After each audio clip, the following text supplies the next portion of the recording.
Halo Sobat JKN, kembali lagi bersama kami di podcast Paham JKN. Yuk kita kasih paham.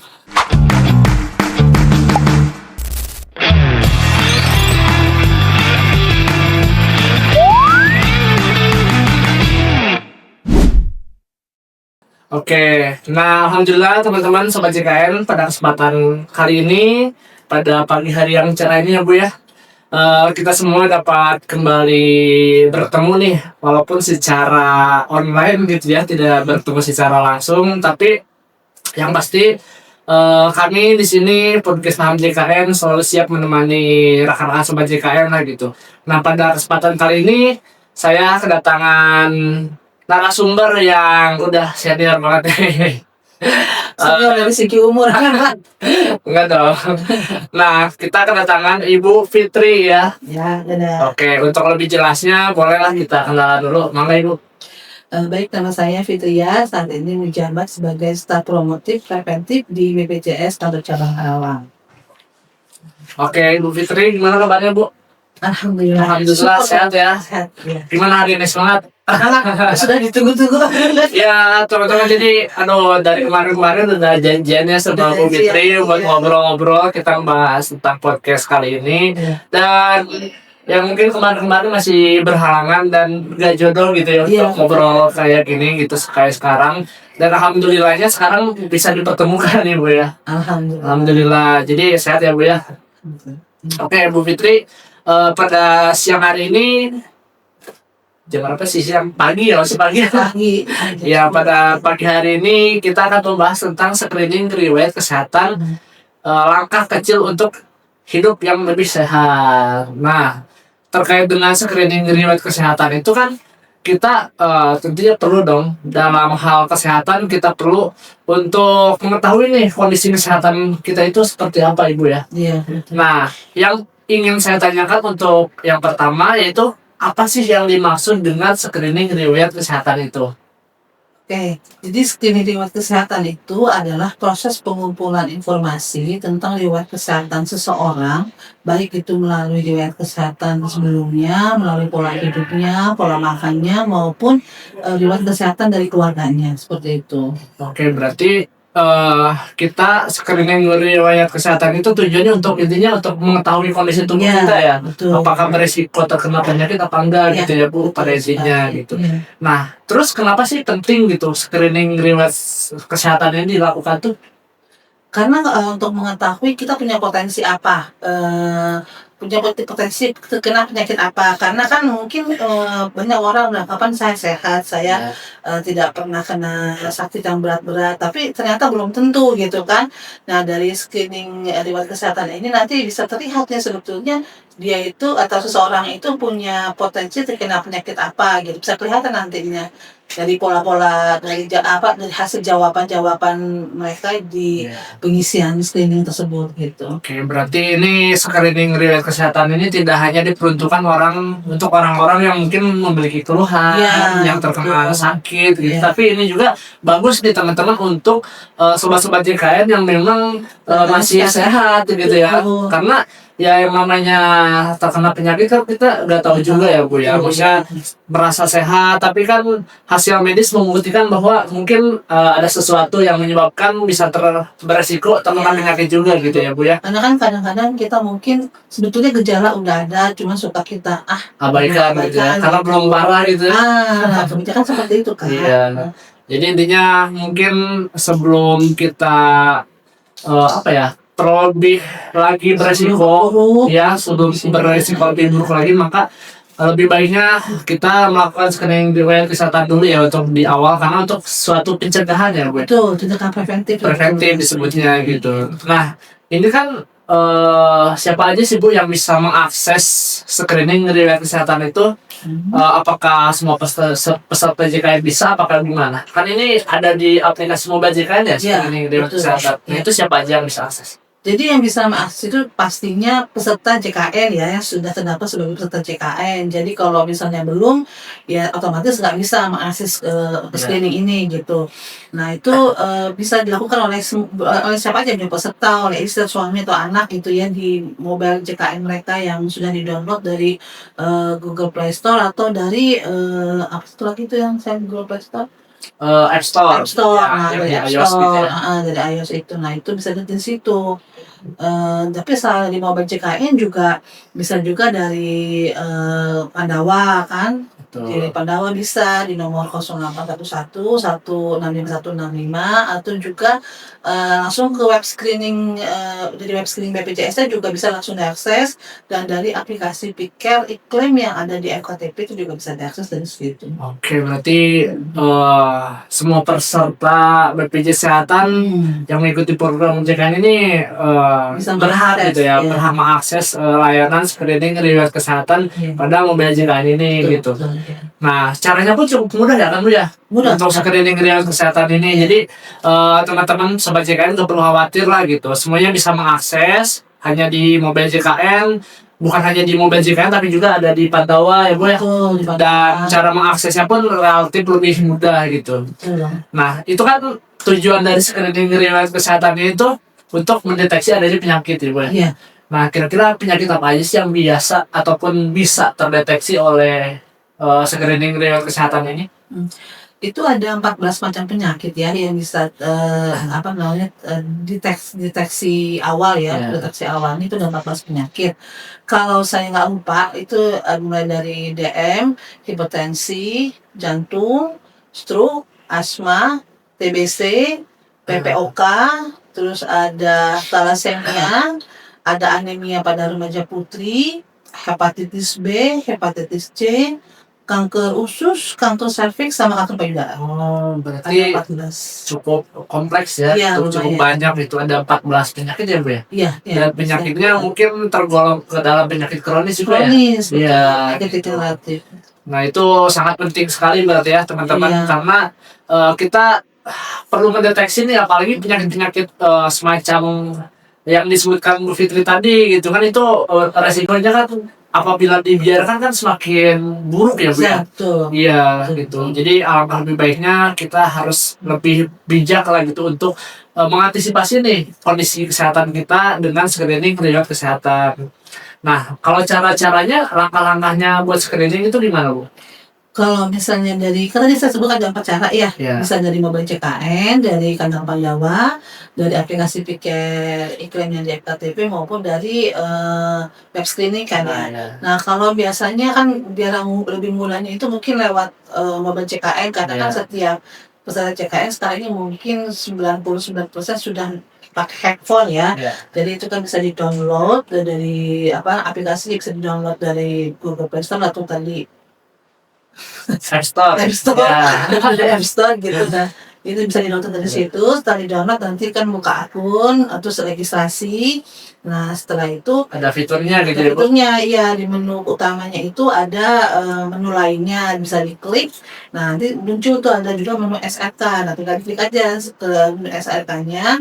Nah, nanti di situ akan muncul nomor-nomor kartu dari yang masih dalam satu tanggungan, dalam satu kata gitu, muncul misalnya nomor istri, suami, anak, atau mungkin orang tua yang masih masuk dalam satu kakak, itu bisa muncul di situ. Tinggal dipilih siapa yang mau dilakukan SRK. Setelah itu oke, lanjut. Nah, nanti baru diminta masukkan tinggi badan, berat badan. Nah, setelah itu kemudian akan muncul pertanyaan-pertanyaan terkait screening. Nah, tinggal diisi saja apakah sesuai atau tidaknya gitu. Nah, setelah itu semua diisi, baru nanti terakhir ada notifikasi hasil dari pengisian SRK tersebut. Apakah si peserta itu berisiko atau tidak? Nah, berisikonya juga bisa muncul satu penyakit atau bahkan bisa lebih dari 2 penyakit gitu. Oke. Seperti itu sih pengisiannya. Berarti kan hasil itu langsung keluar gitu Langsung ya? keluar, betul. Langsung kelihatan berisiko apa nih. Gitu. Jadi setelah kita mengisi pertanyaan-pertanyaan yang disediakan oleh aplikasi mobile JKN, khususnya di fitur screening riwayat kesehatan, berarti itu langsung muncul gitu hasilnya ya, atau pakai lama ya Bu ya. Betul. Oh, kita punya potensi kena ini, Iya. kena ini, walaupun mungkin itu kan baru berisiko ya. Iya. Jadi tidak bisa dikatakan itu udah pasti terkena gitu. Iya. Jadi makanya nanti ada yang namanya screening lanjutan gitu. Jadi untuk mengetahui apakah betul hasil dari SLK ini valid, apakah positif atau negatifnya lewat screening lanjutan tersebut. Oke, berarti memang itu hanya sekedar kayak apa ya istilahnya Mungkin apa namanya untuk awal ya. awal gitu. Untuk awal. Jadi tidak pasti juga bahwa seseorang yang melakukan screening riwayat kesehatan ini terkena penyakit yang Iya. ada dalam screeningnya juga gitu Bu. Betul. Itu hanya sebagai awalan untuk mungkin kitanya lebih aware gitu Iya. terhadap tubuh kita, kondisi kesehatan kita Iya, gitu. betul. Ada bagusnya ya itu tadi setelah kita screening riwayat kesehatan kan itu ada tindak lanjutnya ya. Iya. Screening lanjutan itu kita bisa lebih apa ya lebih ini lagi lah Ya, untuk memastikan Untuk itu memastikan. tidak kita gitu. hasilnya. Oke. Kan tadi ada 4 langkah ya Bu ya untuk screening riwayat kesehatan tuh maaf bukan 4 langkah tapi 4 kanal ya. Iya. Nah mungkin yang paling teman-teman biasa pakai kan di mobil JKN ya karena mungkin lebih mudah juga gitu ya. Nah itu kira-kira dalam satu proses pengisian screening riwayat kesehatan itu berapa lama Bu kalau boleh tahu? Itu sekitar 5-7 menit. Ketika lama ya, Enggak lama itu itu praktis banget berarti ya, nggak menyita waktu lah gitu ya, nggak bikin kita mungkin meluangkan waktu berjam-jam enggak lah gitu. Iya. Oke, jadi ya teman-teman juga kalau misalkan ada waktu luang gitu udah sampai 5 menit ya Bu. Iya, betul, harus diisi itunya Iya, Pak, harus diisi. screening lewat kesehatan. Iya. Karena sekarang kan screening lewat kesehatan itu sifatnya mandatori ya di apa namanya di FKTP. Jadi kalau misalnya belum mengisi screening lewat kesehatan, nanti saat perlu berobat ke FKTP, pasti nanti aplikasi di FKTP-nya akan membaca bahwa ini belum pernah melakukan screening, makanya nanti harus dapat lakukan screening lagi di FKTP tersebut seperti itu. Iya, jadi meskipun simpel dan cepat ya prosesnya, tapi ini dampaknya sangat luar biasa sekali ya Bu untuk kita gitu, karena bisa mengetahui nih kita beresiko terkena penyakit apa gitu. Ya semoga aja kita semua gitu ya, sobat-sobat JKN di rumah, Sehat-sehat. keluarga sehat-sehat selalu ya gitu ya. Tapi untuk memastikan lebih sehatnya lagi kita jangan lupa untuk screening riwayat kesehatan ya Bu ya. Nah terus kan kalau screening riwayat kesehatan itu mungkin secara gambaran dasarnya gitu itu kan sama aja kayak medical check up Bu ya di rumah sakit mungkin ya tujuannya untuk mengetahui kondisi tubuh kita dan berisiko terkena penyakit apa gitu. Tapi kalau misalkan screening riwayat kesehatan ini bisa nggak sih menggantikan medical check up gitu? Nggak bisa. Nggak bisa juga. Karena screening lewat kesehatan itu dengan medical check up itu berbeda cara ini ya, cara pemeriksaannya. Iya. Kan kalau dari screening kesehatan itu kita hanya berdasarkan jawaban dari si peserta yang bisa dilakukan lewat verbal atau tulisan gitu. Dan terkadang pun itu kita mengutamakan kejujuran dari si peserta karena bisa aja kan peserta itu mungkin nggak jujur saat memberikan jawaban. Karena contoh salah satu pertanyaan di screening lewat kesehatan itu kan ada seperti yang mungkin masalah tentang HIV gitu kan, itu kan mungkin sesuatu yang di masyarakat kita itu masih sangat tabu atau bukan tabu ya, tapi itu mungkin kalau terkena kan dianggapnya seperti sesuatu yang stigmanya mungkin kurang baik ya. stigmanya buruk gitu ya. Jadi kadang-kadang mereka pun mungkin barangkali ada yang mengidap penyakit tersebut tapi nggak berani mengisi gitu kan, karena alhamdulillah di saya tidak gitu kan, akhirnya hal tersebut mempengaruhi hasil dari hasil dari SLK-nya. Dari SLK itu berpengaruh kan, jadi hasilnya beliau sehat-sehat, tidak ada permasalahan di bidang di hal tersebut seperti itu. Padahal sebetulnya ada dan harus mungkin dilakukan tindakan apa kan seperti itu. Nah kalau di MCU kan jelas sudah ada langsung pemeriksaan fisik dari tenaga medis, dari dokter, baik itu lewat palpasi atau auskultasi. Jadi ada maksudnya langsung ada dipegang sama dokternya langsung ke fisik si peserta. Terus ada pemeriksaan penunjang kayak lab, ronsen, dan neurologi EKG. Jadi hasil dari pemeriksaan MCU itu boleh dikatakan 95% itu sudah memvalidasi bahwa si peserta itu bisa terdiagnosa ini gitu. Iya. Kalau di SHK belum tervalidasi, jadi masih potensi aja gitu. Oke, berarti memang berbeda ya Bu Berbeda, antara ya. apa SLK screening dari kesehatan Iya. dan juga medical check up itu tidak dua hal yang tidak bisa disamakan gitu Iya, karena betul. dua-duanya sama penting cuman untuk skala apa ya tujuannya mungkin Iya. beda ya Kalau karena SHK itu kan awalnya preventif ya ya, buat pencegahan aja Iya, preventif pencegahan gitu. gitu. Jadi Cuman kalau misalkan medical check up itu secara menyeluruh ya. iya, misalnya urus langsung memang langsung betul-betul ada pemeriksaan dalam kan di situ. Oke. Lalu Bu, kalau misalkan tindakan selanjutnya nih Bu, kan kita kalau misalkan kita udah screening dengan kesehatan, terus ada berisiko terkena penyakit A, B, C gitu, itu tindakan selanjutnya jika ada indikasi penyakit tersebut kita harus gimana Bu? Nah, kalau sudah ternyata hasil dari penyelesaian SLK itu beresiko terhadap suatu penyakit ya tindak lanjutnya adalah melakukan screening lanjutan. Nah, di BPJS itu screening lanjutannya itu bisa langsung ke FKTP, ke dokter di FKTP di mana terdaftar. Misal kayak saya di salah satu klinik kan, nah kalau misalnya ternyata SLK saya punya potensi punya penyakit DM misalnya gitu. Nah, terus saya ini ke dokter di klinik tersebut, terus tunjukkan aja hasil SLK-nya. Ternyata saya belum potensi terkena DM dok gitu. Nanti dokter melakukan pemeriksaan untuk memastikan bahwa betul atau tidak saya terkena DM kan bisa lewat apa namanya tes suhu darah gitu. Nah, itu bisa kelihatan nanti. Atau mungkin bisa juga kalau misalnya sakitnya potensinya jantung, nah kan mungkin di vaskesnya tidak ada alat EKG, nah itu kemungkinan barangkali bisa dirujuk ke rumah sakit untuk pemeriksaan lebih lanjutnya. Gitu. Itu luar biasa sekali ya gitu kita tidak hanya sekedar preventif ataupun pencegahan terhadap resiko penyakit tapi Iya. apabila Sobat JKN dan teman-teman semua juga mungkin ketika hasilnya menunjukkan bahwa berisiko terkena penyakit A, B, C itu ada screening lanjutan gitu ya. Betul. Nah luar biasanya itu kita bisa konsultasi, bisa melakukan tindak lanjutnya di FKTP ataupun klinik KTP yang yang terdaftar gitu dan bekerja sama dengan BPJS Iya, Kesehatan. atau di lab ya, tambahan di lab yang sudah Bisa. bersama ya. Gitu. Oke Bu Fitri, ini gak terasa banget nih kita udah ke pertanyaan terakhir barusan. Ini untuk mengakhiri podcast kita pada pagi hari ini. Bolehlah sedikit harapan ataupun misalkan kayak dengan adanya fitur screening riwayat kesehatan ini harapan apa sih gitu buat Sobat JKN yang Bu Fitri ingin sampaikan gitu dan ini pun sekaligus menutup podcast pada pagi hari ini sebagai closing statement gitu boleh. Jadi seperti podcast yang pernah mengundang saya sebelumnya, setiap di akhir pertemuan itu ya. Udah banyak diundang kemana-mana kayaknya nih ya. Perlu di BPJS aja sih. Jadi untuk yang pesannya sih fasilitas yang sudah diberikan oleh BPJS Kesehatan itu jangan disia-siakan oleh para peserta JKN. Jadi sediakan ada namanya SLK ya diikuti, diisi gitu. Karena apapun yang diberikan oleh BPJS Kesehatan untuk peserta itu adalah sebetulnya untuk kebaikan peserta tersendiri gitu. Jadi ditambahkan seperti SLK sekarang ini biar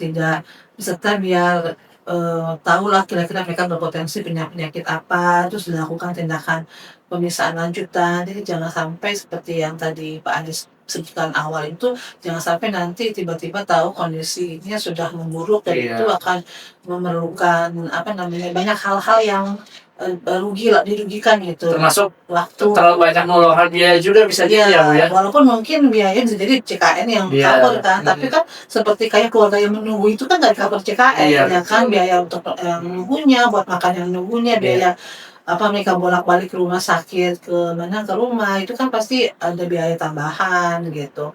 Nah hal-hal seperti itu harus mulai dibiasakan gitu. Jadi jangan berpikir BPJS ribet amat sih ngadain kayak gini malah bikin lama pelayanan atau apa lagi gitu. Tapi coba untuk mengambil dari sisi positifnya seperti itu saja sih.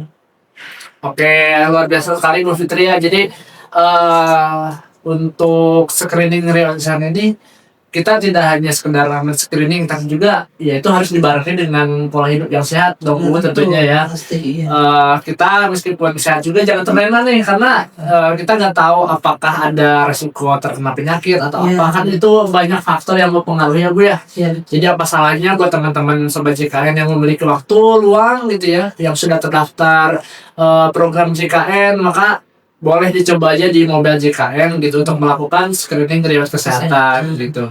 Ya, oke Sobat JKN, alhamdulillah kita udah beres ya ngobrol-ngobrolnya. Meskipun tadi udah masih seru banget ya Bu ya. Masih banyak yang pengen dibahas sebenarnya. Cuman berhubung waktunya singkat, jadi kita cukupkan saja untuk kesempatan kali ini, dan insya Allah kita bertemu lagi di podcast di episode-episode selanjutnya hanya di podcast Paham JKN. Yuk kita kasih paham